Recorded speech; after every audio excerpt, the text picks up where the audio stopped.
SST lesson 1 की exercise में choose the correct option of the following का पहला क्वेश्चन देखते हैं। Who signed the treaty of Allahabad. Allahabad की संधि निम्न में से किसके साथ की गई थी? तो किसके साथ की गई थी? शुजाउद्दौला। सेकंड क्वेश्चन है which of the following trading company did not come to India. India में कौन सी कंपनी, व्यापारिक कंपनी नहीं आई? तो कौन सी नहीं आई? अमेरिकन। थर्ड है where was the Dutch factory in India. India में डच फैक्ट्री कहाँ पे स्थापित की गई? पुलिकट में। नेक्स्ट है where was Thomas Roy sent as envoy in 1615। मतलब 1615 में थॉमस रॉय को दूत के रूप में कहाँ भेजा गया? इंडिया में। नेक्स्ट क्वेश्चन है who was the French governor in India during first two Carnatic war. Karnataka के प्रथम दो युद्ध के दौरान फ्रेंच गवर्नर, इंडिया का फ्रेंच गवर्नर कौन था? डुप्लेक्स। नेक्स्ट है filling the blanks. Filling the blanks में पहला क्वेश्चन है the first European trader to come to India was the. मतलब पहला यूरोपियन व्यापारी जो भारत में आया वो कौन था? पोर्चुगीज, फिर पुर्तगाली। नेक्स्ट सेकंड क्वेश्चन है blank was the European to come to India in 1498। मतलब वो यूरोपीय जो 1498 में भारत आया वो कौन था? Vasco D gamma. फिर नेक्स्ट है blank had control over Goa, Daman and Diu. किसने जो है वो गोवा, दमन और दीव पर अधिकार कर लिया? पोर्चुगीज ने। नेक्स्ट है east India company was establishing. कब स्थापना हुई ईस्ट इंडिया कंपनी की? 1600 में। नेक्स्ट है fifth number blank was the nawab of Bengal during the battle of Plassey. Plassey के युद्ध के दौरान बंगाल का नवाब कौन था? सिराजुद्दौला। इसके बाद नेक्स्ट क्वेश्चन है 6 number blank and Hyderabad were brought under company control by Wellesley subsidiary alliance. मतलब किसको कंपनी के द्वारा कंट्रोल किया गया था? वेलेस्ली के द्वारा अवध को और हैदराबाद को। नेक्स्ट है 7 number Lord Dalhousie followed the policy of. Lord Dalhousie कौन सी पॉलिसी को फॉलो करता था? लैप्स। नेक्स्ट है 8 number blank company got success in Carnatic war. Karnataka युद्ध में किसको सफलता मिली थी? ब्रिटिश ईस्ट इंडिया कंपनी को। इसके बाद very short answer type question में पहला क्वेश्चन है why did European trading companies come to India. मतलब भारत में यूरोपीय व्यापारिक कंपनियां क्यों आईं? तो आंसर है European trading companies came to India for trading and business of spices with India. मतलब यूरोपीय व्यापारिक कंपनियां भारत में व्यापार करने के लिए आई थी। किसका व्यापार? मसालों का और भी कई प्रकार। They purchase spices. वो क्या खरीदती थी? स्पाइसेस मतलब मसाले, इंडिगो, रॉ सिल्क, इंडिगो नील हो गया, raw silk, lead, rice and opium from India. ये इंडिया से खरीदते थे एट चीप रेट्स, मतलब सस्ते दामों में, and earn a huge profit, और इससे बहुत फ़ायदा कमाते थे। इसके बाद सेकेंड क्वेश्चन है where did Portuguese company establish trading centre in India. Portuguese company ने अपना सेंटर कहाँ पे, इंडिया में कहाँ पे स्थापित किया? Portuguese company establish trading centres at. उन्होंने अपना सेंटर कालीकट में, गोवा में, दमन दीव एंड हुगली में, इंडिया में स्थापित किया। क्वेश्चन नंबर 3 है which gold coins was floated by Dutch in India. India में डच के द्वारा कौन सी स्वर्ण मुद्रा चलाई गई? Dutch floated gold coins as currency in India known as pagoda. मतलब उन्होंने पगोड़ा नाम की स्वर्ण मुद्रा चलाई। नेक्स्ट फोर्थ क्वेश्चन है which governor general adopt subsidiary alliance. सहायक संधि किसने अपनाई? Lord Wellesley adopted subsidiary alliance. मतलब लॉर्ड वेलेस्ली ने अपनाई। नेक्स्ट फिफ्थ क्वेश्चन है write two reasons of British success in India. India में ब्रिटिशों की सफलता के 2 कारण लिखिए। 2 reasons British success in India are. तो इंडिया में ब्रिटिश की सफलता के 2 रीजन, 2 कारण हैं। पहला है the English policy of divide and rule. मतलब अंग्रेजों की नीति फूट डालो और राज करो। सेकेंड है they had better artillery, well trained soldiers and commanders. मतलब उनके पास तोपें थी, बहुत सारे अच्छे ट्रेंड सैनिक थे और कमांडर थे। ये इसके कारण वो सफल हुई। इसके बाद शॉर्ट आंसर टाइप क्वेश्चन में पहला क्वेश्चन है elaborate the trade works of Dutch companies in India. Dutch company के द्वारा भारत में किए गए व्यापारिक कार्यों का उल्लेख कीजिए। तो आंसर है the Dutch east India company was formed in 1602 in Holland for trading purpose with India. मतलब इंडिया के साथ व्यापार करने के लिए डच कंपनी की स्थापना 1602 में हुई। They set up first factory at Machilipatnam. उन्होंने पहली फैक्ट्री मछलीपट्टनम में इस्टेब्लिश की and establish trading houses in the Coromandel coast of Gujarat, Bengal, Bihar and Orissa. और यहाँ पे भी अपने ट्रेडिंग हाउस स्थापित किए। They traded in spices, indigo, raw silk, lead, rice and opium. उन्होंने इन सब का व्यापार किया, मसालों का, नील का, रॉ सिल्क, रेड, चावल, वो अफीम। They introduced gold coins as currency in India known as pagoda. मतलब उन्होंने डचों ने एक स्वर्ण मुद्रा चलाई जिसका नाम क्या था, पगोड़ा। इसके बाद सेकंड क्वेश्चन है what were the reason of rivalry between European trading company. मतलब यूरोप की जो कंपनियां थी उनमें जो प्रतिस्पर्धा चल रही थी, कॉम्पिटिशन, उसकी वजह क्या थी, क्यों वो लड़ाई कर रहे थे एक दूसरे से।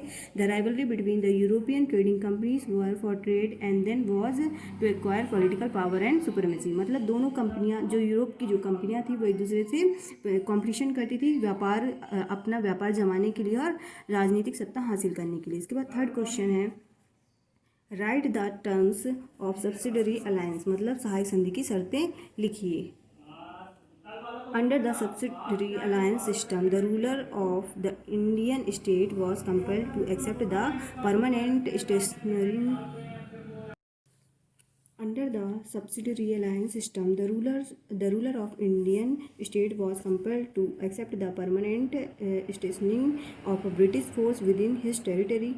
The ruler had to pay fixed amount for maintenance of force and to keep a British officer at his court. मतलब सहायक संधि की शर्तों में ये शामिल था कि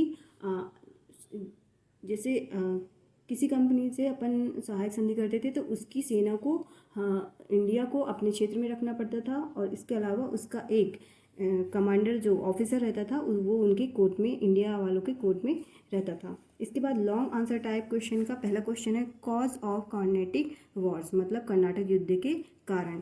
the Carnatic wars were fought between British East India Company and French company. The cause of the war are as follow. मतलब ये युद्ध किसके किसके बीच में हुआ था, ब्रिटिश ईस्ट इंडिया कंपनी के बीच में और फ्रेंच कंपनी के बीच में। तो इसके क्या कारण थे, पहला है the companies were making afford to earn more benefits and expand political influence. मतलब जो कंपनी थी वो ज़्यादा पैसे कमाना चाहती थी और अपना राजनीतिक प्रभाव छोड़ना चाहती थी। इसके बाद सेकेंड नंबर है the companies tried to surpass each by purchasing Indian goods at lowest price. मतलब दोनों कंपनियां, सभी कंपनियां जो थी, ये दोनों कंपनियां फ्रेंच और ब्रिटिश ईस्ट इंडिया कंपनी, वो इंडिया की चीज़ों, इंडिया के सामानों को कम प्राइस में खरीदना चाहती थी। थर्ड नंबर है they interfered in the political affairs of the state and wanted to dominate the markets. मतलब वो राजनीति में भी, राजनीतिक मामले में भी हस्तक्षेप करती थी और अपना प्रभाव जमाना चाहती थी मार्केट पे। इसके बाद फोर्थ नंबर है the headquarter of French company was in Pondicherry while British company was at fort saint George Madras which was not far away from Pondicherry, so the ambition of both companies showed and result into war। मतलब ये दोनों आसपास में ही स्थापित थी, एक मद्रास में और एक पौंडीचेरी में, जो आसपास थी, इसके कारण इनमें ज़्यादा कंपटीशन चलता था। इसका सेकंड क्वेश्चन है cause of battle of Plassey. मतलब प्लासी युद्ध के कारण।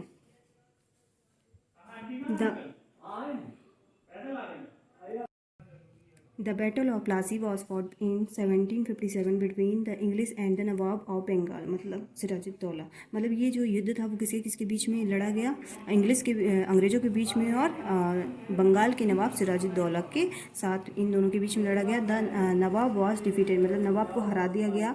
और द कॉज ऑफ प्लासी युद्ध के कारण क्या थे, the English wanted to control Bengal although they got various facilities with the treaty of Alinagar. मतलब उनको अलीनगर से काफ़ी फैसिलिटी मिल रही थी, फिर भी वो बंगाल को कंट्रोल करना चाहते थे।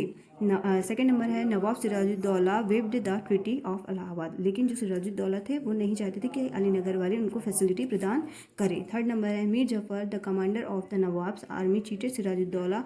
जो बंगाल के जो कमांडर थे मीर जफर, उन्होंने सिराजुद्दौला को चीट किया, धोखा दिया। He secretly entered into a conspiracy with English. मतलब वो अंग्रेजों के साथ साजिश में शामिल हो गए। The defeat of Sirajuddaula marked the beginning of British power in India. तो जो सिराजुद्दौला की हार थी वही इंडिया में, भारत में ब्रिटिश पावर, मतलब अंग्रेजों का जो अंग्रेजों की पावर की शुरुआत थी। इसके बाद थर्ड क्वेश्चन है write the terms of Allahabad pact. मतलब इलाहाबाद संधि की शर्तें। In the August 1765, the English signed a treaty with the Nawab of Awadh at Allahabad. The terms were, मतलब 1765 में इलाहाबाद संधि समझौते पर साइन किया गया। अब इसकी कुछ शर्तें थी। The English demanded ₹50 lakh as war compensation from nawab to return Awadh under his position. मतलब जो अंग्रेज थे वो 50 लाख रुपए मांग रहे थे अवध को वापस करने के लिए। Nawab of Awadh considered Allahabad, Kara and adjoining areas to Mughal emperor Shah Alam. मतलब ये शर्त रखी गई कि कारा और कुछ जो एरिया है वो मुगलों को दे दिया जाएगा। The British extended full control over Chunar fort. मतलब चुनार किले में पूरा अधिकार ब्रिटिश को दिया जाए। और फोर्थ है कि the British were to have the right to trade free of tax in the territory of Awadh. मतलब ये अंग्रेजों को ये अधिकार दिया जाए कि वो अवध में फ्री में व्यापार कर सके बिना टैक्स के, कोई टैक्स ना लगे। इसके बाद फोर्थ क्वेश्चन है explain the doctrine of lapse policy of lord Dalhousie. Lord Dalhousie की विलय नीति को समझाइए। इसका आंसर है lord Dalhousie exercised a very wicked policy called doctrine of lapse in order to annex various Indian state under the company rule. मतलब कई सारी कंपनी को अपने में शामिल करने के लिए उसने विलय नीति का अनुसरण किया। First of all he banned the age old tradition of adaptation of hire by Indian kings. मतलब सबसे पहले उसने दत्तक पुत्र लेने की प्रथा को समाप्त कर दिया गया। मतलब जिनके पुत्र नहीं होते थे वो गोद नहीं ले सकते थे। When the rulers died without a natural heir his state was annexed to British dominance. मतलब जो वे राजा जिनके पुत्र नहीं होते थे उनके साम्राज्य को वो क्या करता था, राजा के मरने के बाद वो अपने राज्य में मिला लेते थे। Many state including Jhansi, Nagpur, Satara were annexed under his doctrine. मतलब उसकी विलय नीति में झांसी, नागपुर और सतारा को ब्रिटिश साम्राज्य में मिला लिया गया। In 1856 Nawab of Awadh was accused of having misgoverning his state and thus it was annexed to British rule. मतलब 1856 में अवध के नवाब पे कुशासन का आरोप लगा के उसको भी ब्रिटिश साम्राज्य में मिला दिया गया। इसके बाद लास्ट क्वेश्चन है fifth question, cause of British success in politics and trades. मतलब ब्रिटिश अंग्रेजों की सफलता का व्यापार में और राजनीतिक सत्ता में अंग्रेजों की सफलता का कारण कैसे सफल हुए वो। तो आंसर है the English was a united body where as the Indian were divided in a lot. मतलब जो इंग्लिश थे वो पूरे एकजुट थे, जबकि जो इंडियन थे वो कई सारे धर्मों में डिवाइड थे, जैसे हिंदू, मुस्लिम, सिख, ईसाई। दस द इंग्लिश टूक advantage of the deteriorating political condition in India. इस प्रकार से जो इंडिया में स्थिति खराब हो रही थी उसका अंग्रेजों ने फ़ायदा उठाया। The English policy of divide and rule stood in good state for their imperialistic designs. मतलब जो अंग्रेजों की जो पॉलिसी थी फूट डालो और राज करो, इसने अच्छा प्रभाव छोड़ा इंडिया को तोड़ने में। नेक्स्ट है the English had better artillery, better soldiers and better commanders then those in India. मतलब इंडिया के हिसाब से अंग्रेजों के पास अच्छी तोपें थी, सैनिक थे और कमांडर्स थे। इसके बाद नेक्स्ट पॉइंट है internal weakness, mutual rivalries, constant conflict among the Indians made it easier for British to capture one after another. मतलब जो इंडिया था वो थोड़ा सा उनको डिवाइड, कई धर्मों में बांट के उनको कमज़ोर कर दिया जाता था और इसका ब्रिटिशों ने बहुत फ़ायदा उठाया। नेक्स्ट है last point, the Indians were not as devoted to their cause as the English were. The Indians were not as devoted to their cause as English were. मतलब जो इंग्लिश थे, मतलब जो अंग्रेज़ों ने जो सफलता पाई वो उनकी सफलता नहीं थी बल्कि हमारे भारतीयों की कमजोरियां थी। इस तरह से ये चैप्टर आपका कंप्लीट होता है। एसएसटी के फर्स्ट चैप्टर में आपको लेसन 1 को कंप्लीट करना है। Okay, thank you, good day.